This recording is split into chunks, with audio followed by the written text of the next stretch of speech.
जरा बात सरहद के पार की भी करते हैं, क्योंकि सरहद पार अफगानिस्तान है और अफगानिस्तान पर इन दिनों सबकी नजरें हैं, क्योंकि अमेरिका का दोरखी चेहरा सामने आया है।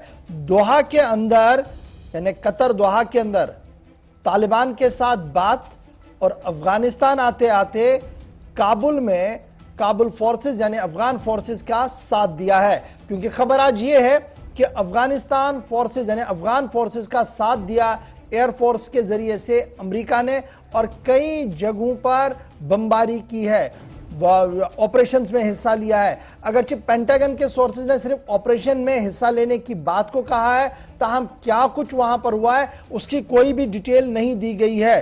पेंटागन के स्पोक्स पर्सन जॉन कैरबी की तरफ से यह साफ कर दिया गया है जो कुछ किया जा रहा है यह इंटरनेशनल कमिटमेंट है अमेरिका की कि हम तालिबान का जो एग्रीमेंट है उसे भी मान रहे हैं, लेकिन जो लोग हमारे साथ थे काबुल के अंदर करजाई हुकूमत उसे भी हम तन्ने तनहा नहीं छोड़ेंगे। इस वक्त ग्राउंड जीरो की जो बड़ी खबर है वो ये है कि अफगान फोर्सेस जो है वो लगातार सरेंडर कर रहे हैं तालिबान रिजीम के सामने, और तालिबानी फोर्सेस 80 से 85% इलाकों के अंदर पहले ही आ चुकी है। एक दो डिस्ट्रिक्ट्स के अंदर आईएसआईएस का कब्जा है, बाकी मानदा शहर और आसपास का इलाका अभी भी अफगानिस्तान मिलिट्री एस्टैब्लिशमेंट ने कंट्रोल में रखा है। ताहम अफगानिस्तान से जो बड़ी खबर इस वक्त सामने आ रही है कि असला की बहुत ज्यादा किल्लत अफगान फोर्सेस को उठानी पड़ रही है, और यही वजह है कि मुख्तलिफ शहरों के अंदर जहां पर भी फोर्सेस का आना रहता है, जहां पर भी तालिबानी फोर्सेस आते हैं वहां पर या तो एक दो घंटे लड़ाई होने के बाद सरेंडर किया जाता है या पहले ही अफगान फोर्सेस सरेंडर हो जाते हैं। सीधे चलते हैं जी, हमारे डिफेंस कॉरेस्पॉन्डेंट हमारे साथ ज्वाइन कर चुके हैं, राजेश जी हमारे साथ ज्वाइन है। राजेश, बड़ा इंपॉर्टेंट ये है कि अमेरिका का पहला जिक्र किया जाए कि दोहा कतर के अंदर तालिबान के साथ चाय पी रहे हैं, दस्तखत कर रहे हैं, एमओयू साइन कर रहे हैं, और जब अफगानिस्तान की बारी आती है फौजें वापस भी जा रही है। बगराम हवाई बेस को खाली कर दिया गया, लेकिन चलते चलते आज एयरफोर्स का सहारा, मदद अफगान हुकूमत को। इस पॉलिसी को कैसे देखें और इसके इफेक्ट और इंपैक्ट अफगानिस्तान और आसपास की सियासत पर कितना पड़ सकता है? देखिए, सबसे पहले तो मैं इशफाक ये कहूंगा कि अफगान से जब तालिबान अमेरिका से निकलना था, दोहा में बातचीत चल रही थी, तब तालिबान ने वादा किया था कि हम शांति रखेंगे, हम जो है शांति के साथ सत्ता में भी आएंगे, सरकार के साथ बातचीत करेंगे। लेकिन जैसे ही बरगाम एयरबेस को खाली किया गया, तालिबान ने अपने तेवर बदल दिया और तालिबान ने अपनी वो 20 साल पहली जो आक्रामकता थी उसको वो साथ में अपने ले आए, और उन्होंने उसकी वजह से कई जो डिस्ट्रिक्ट हैं उन पे कब्जा कर लिया। 150 से ज्यादा जिलों पे इस वक्त उनका कब्जा है, और साथ में जितने बॉर्डर हैं उनको जो हाईवे हैं उस पे उनका कब्जा है, और उनकी कोशिश ये है कि अफगानिस्तान सरकार को काबुल में पंगु बना दिया जाए। लेकिन अहम बात यह है कि अफगानिस्तान अपनी बात से बदल गया, और अमेरिका ने जो शांति की बात कर रहा था पहले तालिबान के साथ, उसने भी अब एयर स्ट्राइक की है और एक कड़ा संदेश देने की कोशिश की है कि अगर तालिबान अपनी हरकतों पर इसी प्रकार से बना रहता है तो अमेरिका भी एयर स्ट्राइक करेगा। अमेरिका कभी नहीं चाहेगा कि अफगानिस्तान की सत्ता पर पूरी तरह से तालिबान काबिज हो जाए। इस वजह से, और रही बात आसपास के देशों की, तो सबसे ज्यादा नुकसान इस वक्त इसका जो है तुर्किस्तान, रूस, चीन, पाकिस्तान, इन देशों को पड़ेगा। भारत दूर है, लेकिन भारत के लिहाज से अगर हम देखें तो 3 अरब से ज्यादा हमारा वहां पे निवेश है, उस पर काफी बड़ा संकट है। लेकिन भारत कोशिश कर रहा है, और 27 जुलाई को अफगान आर्मी चीफ भारत भी आ रहे हैं और हमारे एनएसए के साथ उनकी मुलाकात भी है, साथ ही आर्मी चीफ से भी वो मिलेंगे। उस दौरान कुछ तकनीक पे बात हो सकती है, सेना की मदद लेने पे बात हो सकती है, क्या कुछ होगा वो तो तस्वीर बाद में साफ होगी। लेकिन भारत को लेकर अफगानिस्तान के दिल में क्या है वो इसी से पता चल जाता है कि संकट की घड़ी में उनके आर्मी चीफ जो हैं वो भारत का दौरा करेंगे। उस पर मैं आऊंगा, ये आर्मी चीफ का दौरा कब हो रहा है और कितना ही है, लेकिन खबर जो ग्राउंड जीरो से आ रही है वो ये है कि अफगान फोर्सेस को असला की कमी पड़ रही है। अफगान फोर्सेस सरेंडर कर रहे हैं तालिबान के सामने, और कई डिस्ट्रिक्ट्स के अंदर ये वीडियोस वायरल हुए हैं, और बाद में खुद अफगान गवर्नमेंट ने भी इसको मान लिया है कि कई जगहों पर ऐसा हुआ है। अगर ये सिस्टम ऐसा ही चला और इस वक्त पाकिस्तान के अंदर भी कोई बेस नहीं है अमेरिका का, अमेरिकी फौजें लगातार जा रही हैं, तो क्या हम ये माने कि आने वाले दिन बहुत ज्यादा खूनी हो सकते हैं कश्मीर, लद्दाख, कंधार के अंदर?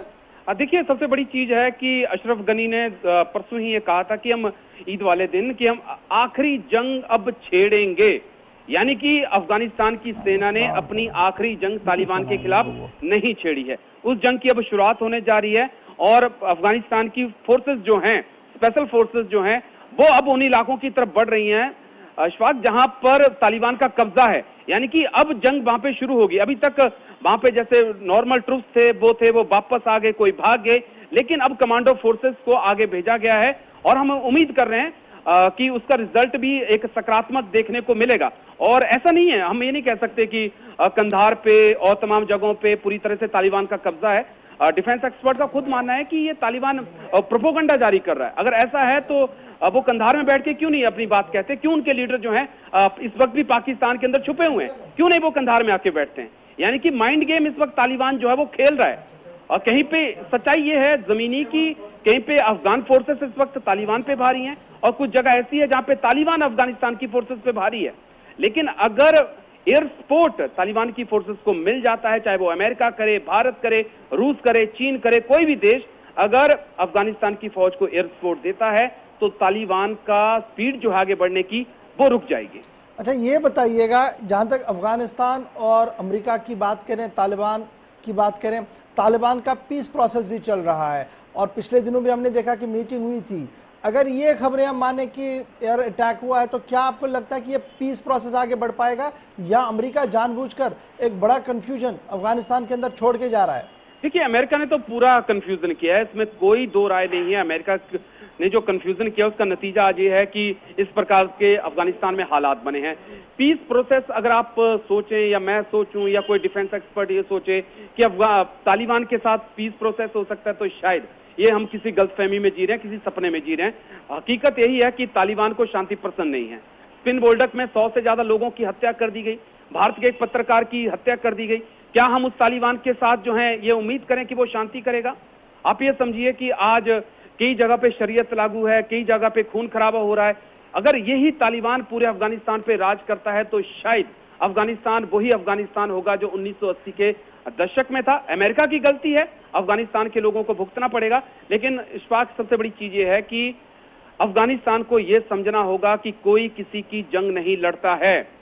उन्हें अपने देश के लिए खुद जंग लड़नी होगी, उन्हें खुद तालिबान का सामना करना होगा और खुद तालिबान को उन्हें अपनी जमीन से खत्म करना होगा।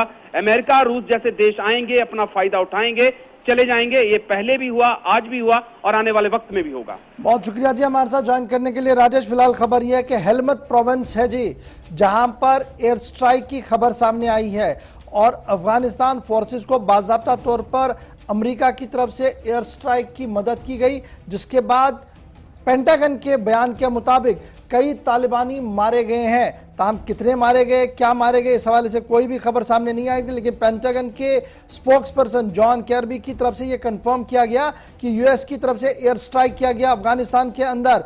और ये जो पूरा मामला था, ये खबर रसा इदारे के साथ उन्होंने इंटरव्यू किया और ये कहा कि Afghanistan national defence security ANDSF जो है उनके साथ कंटिन्यूसली अमेरिका मदद और तालमेल बनाए रखेगा। तो ये खबर थी जनाब अफगानिस्तान की, जहां पर तरह तरह की खबरें जो है वो आ रही हैं, जहां पर हर दिन और हर साथ एक नई बात